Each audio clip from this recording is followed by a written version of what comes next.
Welcome back, brothers and sisters. I am Braden. This is Langley Outdoors Academy, and thank you for stopping by. All right, guys, the content that we're going to talk about this morning on this episode of Bullet Points is a little different than normal. Of course, we've got the traditional opinion piece about gun control that makes no sense, but this one is actually written from a college-age student in a college-level newspaper in Arizona.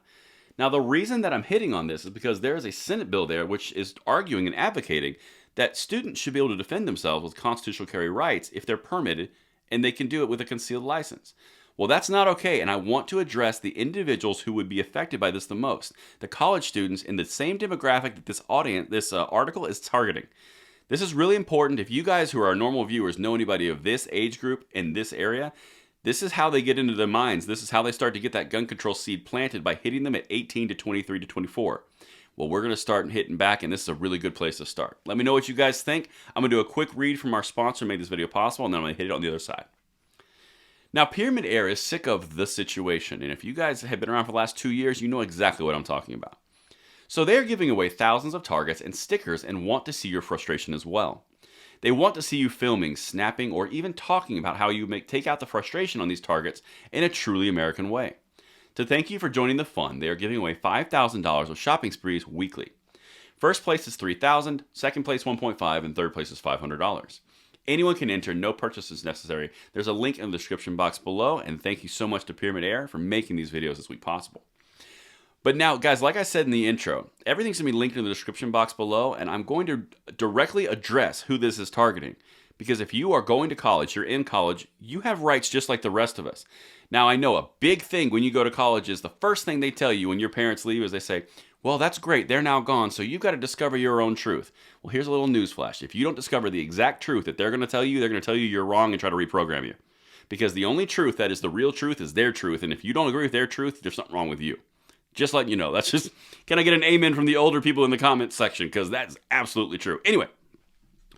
So one of the things that you guys will hit consistently when you are in college, you'll realize you have no money, because everyone does it. It's part of life. So that puts you in a position where you don't have normal hours. You'll go to be a pizza delivery person. You'll go work out after a 6-hour study session bender, and you just need to take a run at midnight. There's so many different things. You can be an Uber driver. There's lots of things that would leave you in a vulnerable position with cash or just a loan. You have the right to defend yourself just like everyone else does, but this author of this piece is really just kind of cutting and pasting of the existing arguments that we're constantly dealing with over here. But it's all about gun control and how it doesn't make sense, and that's what I want to show you, because you have the right to defend yourself just like everyone else does. But we're going to get you early. All right, so check this out. Opinion. Guns on campus cannot be the new normal. Now, this was published on March 21st, 2022, so very recently. And I have personal experience in this because Georgia just passed this when I was in school. Just letting you know.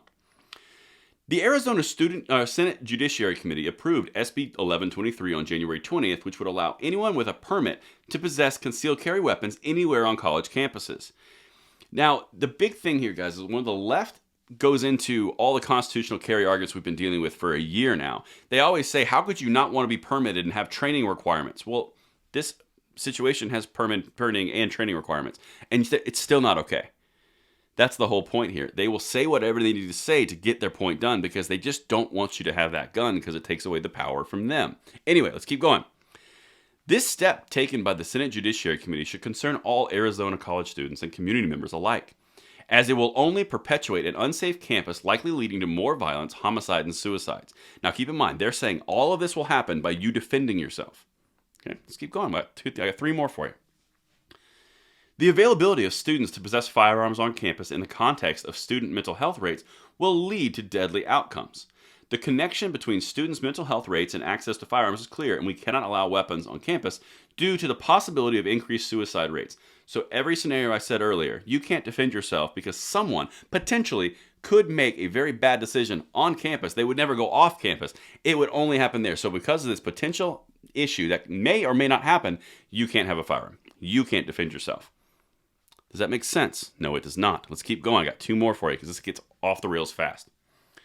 Also, sexual and aggravated assaults could possibly become more violent with access to concealed carry anywhere on campus. With the whole student population being able to acquire firearms, there is an increased likelihood that armed victims of sexual violence will be much more vulnerable to attack and abuse. So this person is actually advocating that if you are afraid of the culture that they say exist, that you're bad because you're inhibiting violence by defending against the culture that they preach. Do you see what I'm saying? This entire thing is cyclical. You can't defend yourself because someone else might make a bad decision, even though they're not on campus or on campus, doesn't matter. You can't defend yourself because if you are the victim of possible sexual assault and aggression, that's on you. You can't defend yourself. Does that make sense on any level? No, it does not. I got one more for you, and this is how you know. This is some red flags in here. If our college community truly wants to be free of violence, we need to realize that the issues of gun violence cannot be solved with more guns. It takes, quote, holistic, preemptive, and intersectional approaches, Tyler stated. Now, Tyler's the gun control advocate. Quote, gun violence is the effect of systemic inequalities and oppression in those issues. Issues that are deep-rooted cannot be solved by just adding more violence. So you, having the ability to defend yourself from someone who has the intent of negativity towards you, that's you perpetuating gun violence. However, their intent upon you, that's not perpetuating gun violence at all. It's all about you because you can't defend yourself. That's what I have for you guys. Let me know if you like that approach because I think we need to reach this demographic and audience as well to further bolster our ranks. Thank you so much, and I'll see you tonight at the 9 p.m. segment. I'm Braden. See you later.